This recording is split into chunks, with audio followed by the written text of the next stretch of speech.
Back dear students, हमारा typing test जारी है। जी बेटा आप अपना तारफ़ करवा दें। जी मेरा नाम मानतुल्ला और ये मेरा सेकंड टेस्ट है। सेकंड टेस्ट है। बेटा एक सवाल भी आपसे पूछना है।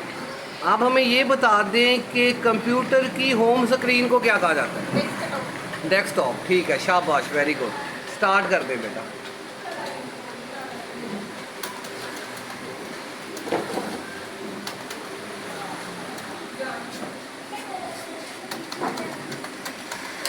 नहीं, रहने दे, रहने दे।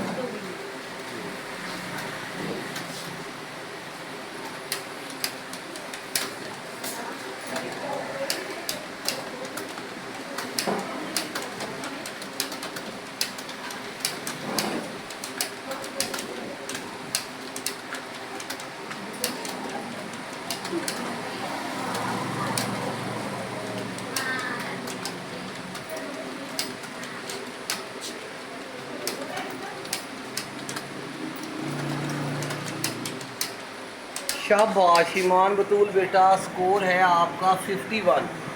Very good. इसका मतलब ये है कि आपके 25 में से 25 नंबर पूरे हैं क्योंकि स्पीड 50 से ऊपर है। शाबाश, थैंक यू।